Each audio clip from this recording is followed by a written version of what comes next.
The Namakagon Barrens are a rewarding place to visit any time of the year. Not only are they a mosaic of grass, flowers, shrubs, trees, and other plants, they change continually with the seasons. Here's a brief guide to the plant life you can find if you come back to the Barrens throughout the year. Most Januaries, snowshoes are a good way to get around on the Barrens. Here, sedges bend in the wind on the north unit. The Namakagon Barrens are considered pine barrens because one of the dominant trees is the jack pine. But these sentinel red pines also give the place part of its distinctive look.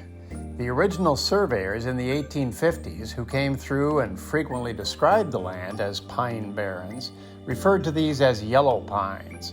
The more ubiquitous jack pines were called black pines by the surveyors.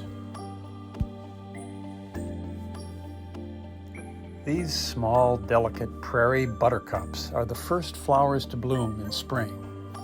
They aren't very noticeable, but you can find them near the cemetery on the north unit. There are other barrens in the United States, most notably in New York, New England, and New Jersey. Those are typically dominated by pitch pines, but have very similar bushes and brush like sweet fern and New Jersey tea. What they tend not to have as much of are prairie flowers. These forbs are more of a prairie influence here.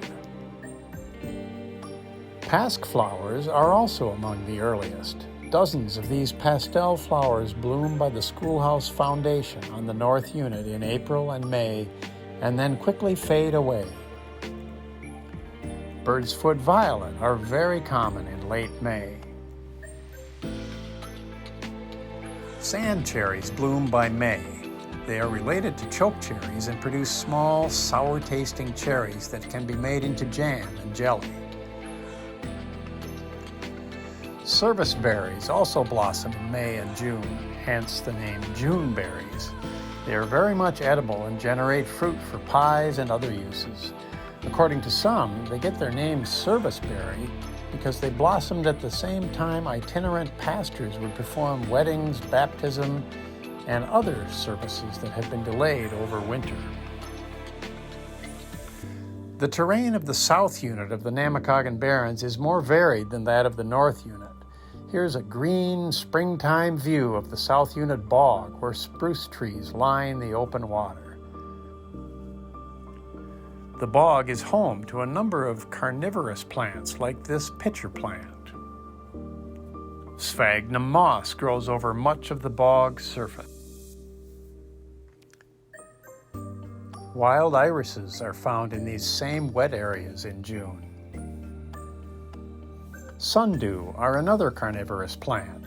One reason these plants do well here is that they rely less on the nutrient-poor sand than other plants do. Instead, they get nutrients from insects they trap.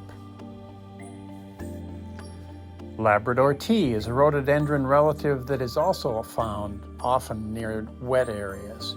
You can boil the leaves to make a tea, said to be useful for coughs and colds. This stand of lupins is the only stand in the Namakagon Barrens, growing on a south-facing slope at the southern edge of the south unit. The lupins bloom in early June and are needed for the successful breeding of the Carner blue butterfly. So far, none of the butterflies have been documented on the Barrens. At about the same time in June, you can see lots of bright yellow puccoons. There are two kinds, hoary and hairy, and you have to look close to distinguish them. Phlox are bright purple bloomers in June as well. As the summer gets hotter, orange butterfly flowers brighten the Barrens and attract monarch butterflies and native bees.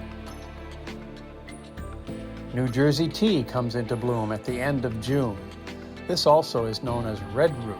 It was allegedly used as tea during the American Revolution by people who couldn't or didn't want to use British tea. Ojibwe people have used it for lung problems. Of course, nothing says July like blueberries.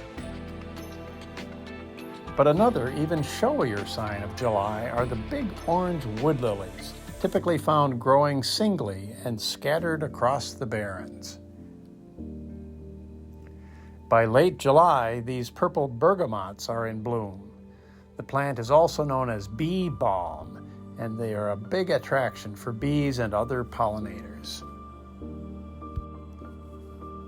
Once we're into August, purple, spiky, blazing stars are in bloom. This is another plant with medicinal value, said to provide relief from kidney troubles. Also in August, monarch butterflies start to gather in the jack pines, preparing to journey south.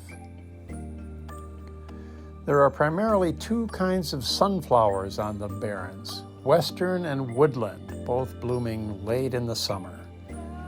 Fall brings more change to the landscape. It's often a time managers conduct controlled burns. Here, Artemisia, or white sage, is among the first plants to emerge after a fire on the north unit. Our lovely green south unit bog has turned auburn for autumn. Asters are the look of fall on the Barrens. The sweet fern, green and fragrant in summer, has now become burnished. The sumac are even more brilliant in October. And the scrub oaks show their color too. Two kinds of oak grow on the Barrens, bur oaks and here a northern pin oak. This is also known as Hills oak. As you catch a hint of winter in the Barrens air, you might spot eagles waiting patiently. And of course, winter returns. We've just scratched the surface of the botanical pleasures of the Namakagon Barrens. My name is Dave Peters, and I hope you'll come to the Barrens throughout the year to enjoy its wonders.